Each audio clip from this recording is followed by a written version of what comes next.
শিরোমণি শেষকালে কি করলো, দিল তার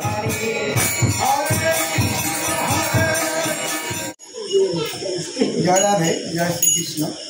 সকল ভক্তবৃন্দের কাছে বলছি যে আমাদের এই মন্দির বেশি দিনের নয়, 2022 সালের কার্তিক মাসে উদ্বোধন হয় রাসের দিনে। সেইভাবে সেই দিন থেকে আমাদের চলছে মন্দির। এখানে প্রত্যহ গীতা পাঠ, ভাগবত পাঠ, গান কীর্তন, ধর্মীয় গান কীর্তন অনুষ্ঠিত হয়। প্রতিদিন সন্ধ্যা 7টা থেকে প্রোগ্রামটা শুরু হয় এবং প্রতি পূর্ণিমায় মধ্যাহ্নে রাধা গোবিন্দ এবং কখনো কখনো মহাপ্রভুর ভোগ দেওয়া হয়। সেই ভোগে সকল স্তরের সনাতন ধর্মী এবং আমাদের হিন্দু ধর্মের যারা বৈষ্ণব অনুরাগী লোকজন আছেন সবার কাছে অনুরোধ, আপনারা আমাদের মন্দিরে আসুন। ভাগবত সংঘ, দেবীনগর 27 নম্বর ওয়ার্ড, এখানে আসেন। সবাইকে আসার জন্য অনুরোধ করছি। সবাই মিলে আসলে এখন যা ভক্তবৃন্দ হচ্ছে, সবাই মিলে যদি আসেন আরও আনন্দ হবে। আরও মন্দিরটা সবার সহযোগিতায় মন্দিরটা যেন আমরা স্থায়ীভাবে পাকাপোক্তভাবে করতে পারি, সেই আবেদন রাখছি। সবাই আসবেন। আর বিশেষ কিছু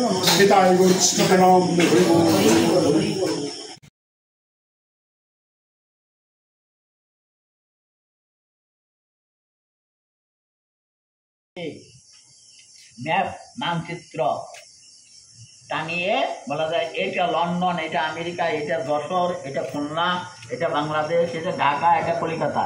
এখন ঢাকা এবং কলকাতা যাইতে পারি না, আর কারো সাহায্য নিতে হবে না। তাহলে মিথ্যা আশ্রয় করে সত্যি বলতাম, তখন বাহু করেন। এখন ওই ভদ্রলোক ওই ইঙ্গা একবার দক্ষিণ দিকটা উত্তর দিক, উত্তর দিকটা দক্ষিণ।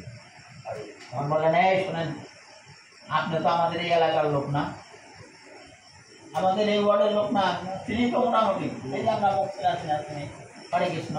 তখন বললো বলা, আমি হোসেন শাহ ভিত্ত,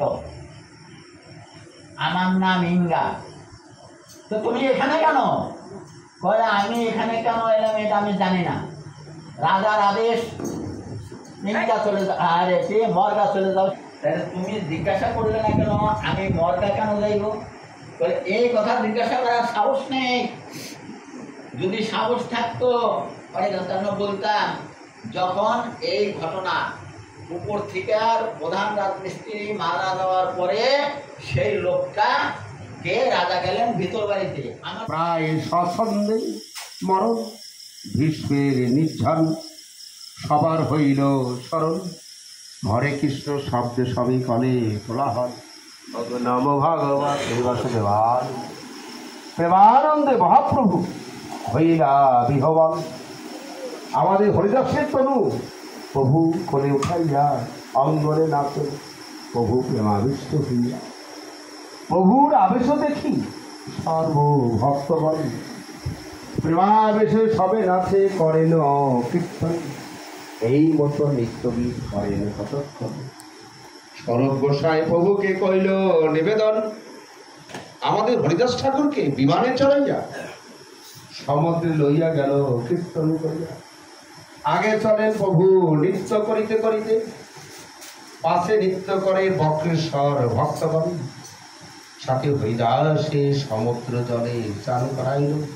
স্বয়ং ভগবান বলছেন, সমুদ্র তো চিরকালের তীর্থ, কিন্তু হরিদাসকে চান করার ফলে এত সুন্দর বাড়ি ভগবান বাড়িটা দিয়েছেন। হরিদাসকে চান করার ফলে ভগবান যখন চান করাচ্ছেন, যে সমুদ্র তো চিরকালের তীর্থ, সেটা হলো মহাতীর্থ। মহাতীর্থ হলো হরিদাসের পদত্যাগ। প্রিয় ভক্তগণ, হরিদাসের অঙ্গে দিল প্রসাদ চন্দ্র। নাম ভাগবত রোল করার প্রসাদ হরিদাসকে অঙ্গে দিল, বালুকার গর্ত করি তাতে শোয়াই। চারিদিকে ভক্তগণ করেন কীর্তন বক্রেশ্বর, পণ্ডিত করেন আনন্দে নর্তন। হরিবোল হরিবোল বলে গৌরাই, আপরিসি হস্তে এক পানি দিলে তাহার গায়ে। ভগবান কৃপা করে তারে যায় শ্রী চরণের স্থান। নিতাই গৌর সীতানাথ প্রেমানন্দে।